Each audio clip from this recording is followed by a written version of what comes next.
On today's show, we're going to discuss some surprising findings from recent Upwork study on the impact of AI in the workplace. Stay tuned to find out. I'm Daniel, I'm Matheus. and this is the Human AI Experience. We'll be right back.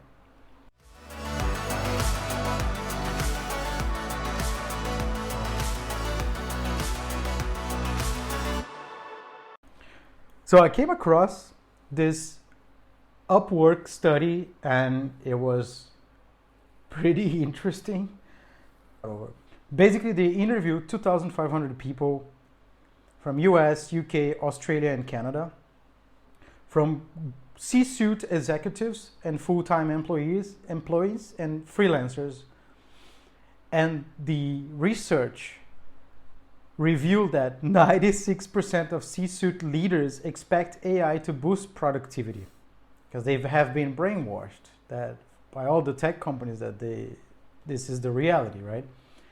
But 77% of employees report that AI has actually increased their workload.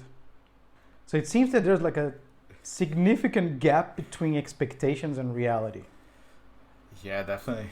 That's. I think we are all feeling that. Like the expectations are huge, because the marketing of these companies are huge. They're selling as they're gonna change the world. I'm not saying that they're not gonna change. I think they will, but in the future, maybe a decade or more. Because it's still. So that's interesting. It's really interesting, like how the employees and how the employers are in totally different boxes, and that's interesting. Yeah, it also sucks, right? Like for everybody that is like now all of a sudden have this increased expectation of something that you don't even understand, right? Yeah. And there's more to it. Like, so according to the study, right, AI tools are supposed to make work easier, but many employees find that these tools add to their tasks instead. So they're spending more time reviewing or moderating AI-generated content, learning how to use these new tools, and being asked to do more work as a direct result of AI. So they're basically risking a burnout. Yeah, so from 71% of these full-time employees, 65% are struggling with increasing productivity demands, and 1 out of 3 said that they might be quitting their job in the next 6 months due to burnout or being overworked. That's concerning. That's really concerning. And but to be honest, like I feel that there's two sides. One side is like every time you implement a new tool, there's a learning curve. So people will invest more time to learn this tool until they get in a point that it becomes super productive. So I think we're still in this learning curve, because we're still learning how to increase the productivity in our works, and how to use these tools to make the work easier and better and faster. So I do believe we are still like in this moment where we are, as you are showing right now, like people are in this point of burning out, but this curve needs to be transpassed. We need to pass through this point until we get in a point that we're going to be more productive. Oh, definitely. And according to the research as well, half of these employees they just don't know how to achieve these productivity gains that their employers are expecting, right? Because it's not the reality. I mean, it's not gonna. I mean, like you mentioned before, what those companies are marketing is a maybe near to long future reality, not what you get now. So they need to adjust. They need to adjust their expectations. Maybe when the bubble bursts, people will come to the realization that the evolution of these tools will just take longer than expected. Right? It's not going to be. It's not ready yet. Yeah, I totally agree. And even though like ChatGPT, I always use ChatGPT as an example, which for me is funny, but for me is the best tool for now. And then I think the kind of work that it helps to be produced is really good and the results are good. But we still need the creation, we still need the review, and other stuff. So the tool is not ready, and the people are not ready to use the tool yet. So I feel that there's definitely adjustments necessary in this expectation and in the way that they are dealing with that, the employers especially. And you can't expect people to, out of nowhere, start learning AI, right? You have to provide the tools, you have to have internal training. So this is something that the report mentions as well, that less than 26% of these leaders have implemented AI training in their workplace, and only 13% reported that they have a AI training strategy implemented as well. So, I mean, that's almost a little bit more than 10% of. So they're also not doing the heavy lifting that will, prepare their workforce for this new reality. So they need to be held accountable for this, for not investing in it, and they're just for demanding unrealistic growth expectations from their employees. Yeah, I do agree, and then I feel that if they're not providing if they're not providing the tools and not providing training, how do they expect or like that's unrealistic? Like that's so I think that we are in a scenario that people are putting too much trust or too much expectation in tools that are still under development. So if you see like I think there's 5 levels of growth in the AI until it reaches the human level or something like that, and we are in the 3rd cycle. So we're in the halfway through. We're halfway through something that will really change the reality that we are living right now. So for now, I think that's not working. Like this way is not working, at least. Funny enough, there's like a section on freelancers, and apparently freelancers are doing fine. More or less half of them felt skilled at using AI, and over a third of them use AI tools regularly. So more than half of freelancers reported not struggling with productivity demands as much as full-time employees, basically. It makes a lot of sense, actually. Interesting. It makes a lot of sense, because if you are running your own work, you will find tools to make it easier. But if you are attached to a company, you have to set some boundaries, and even not only personal boundaries, but I mean like the company works in some rules. So you need to follow the rules, the regulations. So for example, all the documents that you're producing, they are confidential. Most of them are confidential, and they're only for internal use. So how can you put it in a machine or in a place that you don't know what they're gonna do with this information? So there's a lot of. I hope that freelancers are also not adding those tools, those confidential information to public AI tools, but yeah, I hope the same. But even though like I feel that it's easier for people that are working by their own, that they can move faster. And it's like a startup. They move fast because they have less boundaries. They have less. They're less attached to a structure that needs to be fit, in this market. And it's so I feel that that's the same way of freelancing against like someone that is employed in a company. You know what I mean? Like if you have ever as a freelancing, the consequences will be like you lose this job, and then you can continue. But if you make a really big mistake in a company, you'll be fired. So that's both scenarios that can happen. Yeah, and when you're working on a company, you have processes, right? And then you have usually a lot of task allocation. There's like time management, and so everything is kind of very streamlined. And then there's not that much wiggle room, let's say, for you to just incorporate another tool if you don't have the space to learn that tool, and also what are the AI internal rules as well. Maybe these companies are not even internally prepared to have AI tools widely spread inside the company. And also, if you want to prevent your confidential documents to be uploaded to these public AI companies, you also have to tell your employees not to do that. So it's not just training the tool, but it's creating internal process of how to handle AI. So yeah, definitely.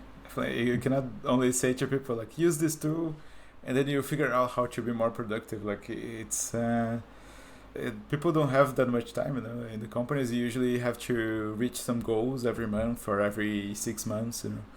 So you need to be focused on that.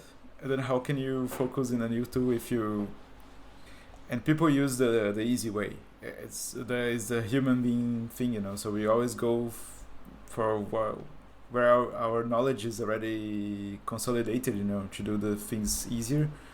So if you insert a new tool that is not completely clear that it's gonna enhance your productivity and it's gonna bring you like new advantages, you're not gonna use it. I like to compare like when people start using Revit, there was this learning curve, you know. To learn Revit was so big and so that people were abandoning, you know, like, oh, this tool took way more time to do the same thing I can do on CAD, you know. The thing is that if you draw on CAD, you are drawing on 2D. And if you draw the same drawing on Revit, you are drawing something on 3D, you know. So it will be easier for people to understand and for you to make adjustments in this 3D because everything is attached, you know.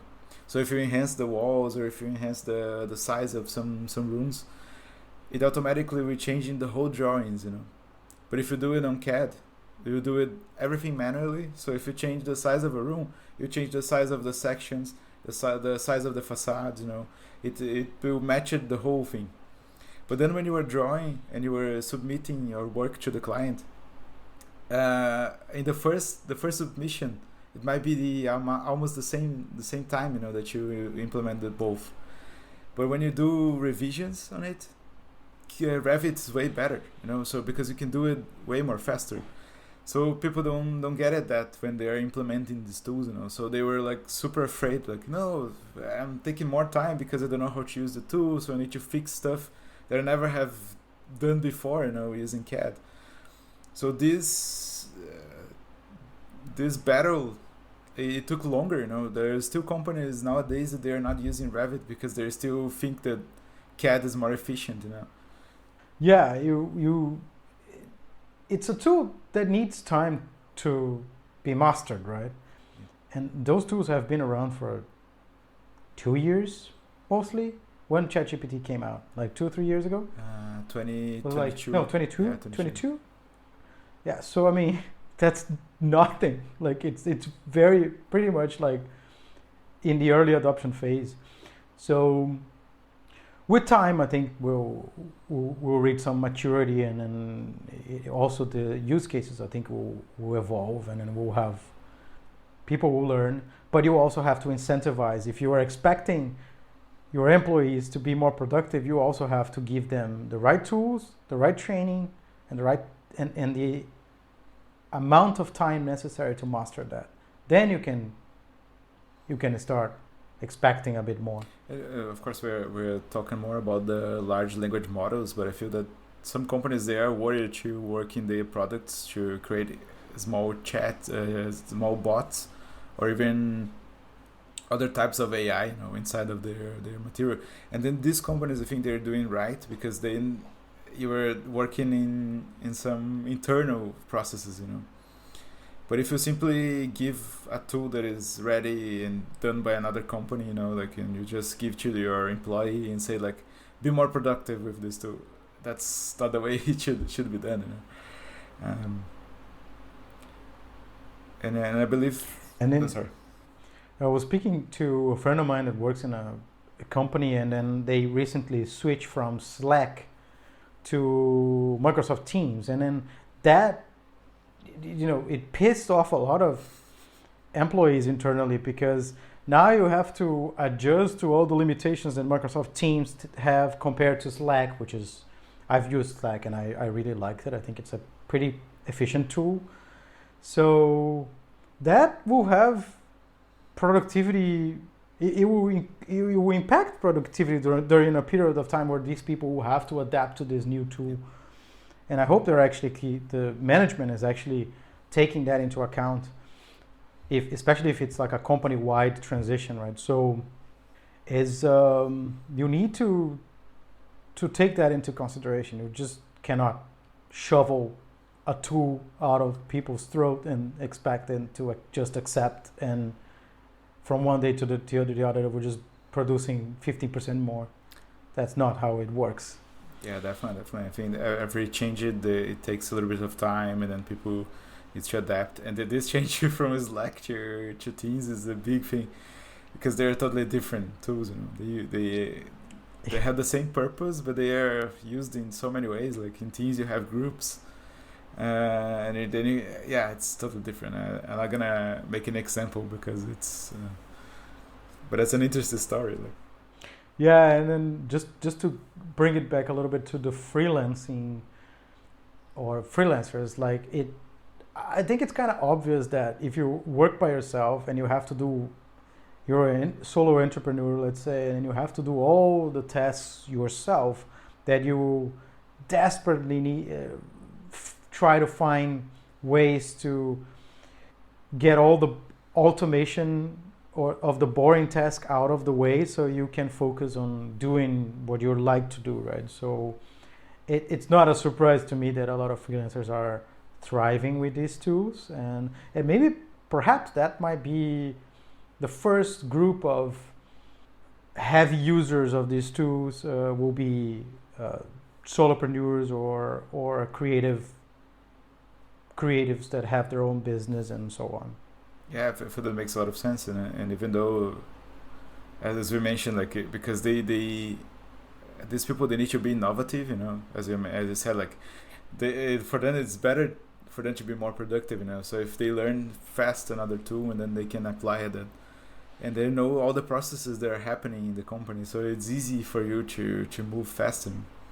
Because then you know that, okay, maybe if I use this tool to do that activity, then you increase my productivity in the end.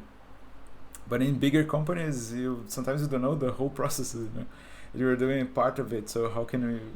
Of course, you can apply for the processes that you are doing, but sometimes it depends on other people. You were part of the team, so I feel that there's so much complexity in these big companies that makes hard to implement these new tools, and then make people more productive, from a day to another.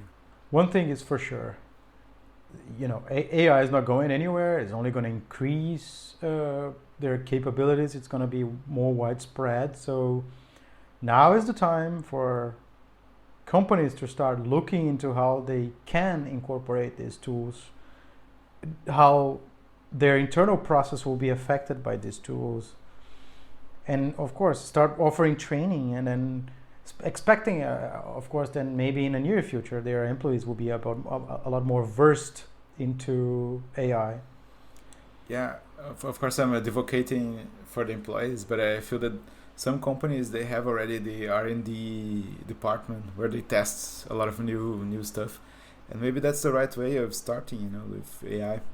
For example, MVRDV that we talked in the previous episodes, they had this kind of R&D department. So there they were trying a lot of different tools, and then AI was one of the tools that they tried, and it worked so much for them, so they could adapt to the whole processes the company were doing. So maybe that's the right way for the companies. If you don't have an R&D, maybe you should create one and then focus on how AI can enhance the productivity in many areas, and test different things. Yeah, there's a lot of models out there of some innovative companies that are trying to use AI and disrupting their processes. We talked about at least 3 of them, like an agency, Klarna, the fintech, and also MVDRV. And I think more will come. as companies will try to explore these new tools, hopefully without the expense of burning out their employees, right? But that's it for today. If you're interested in how AI is evolving and how you can introduce it into your life or your work, subscribe to the podcast in your favorite podcast service and follow us for more. If you have any questions for us, you can reach out to us at hello@humanaixp.com or connect with us on Instagram at hellohumanAIXP. Thanks for listening. See you next week.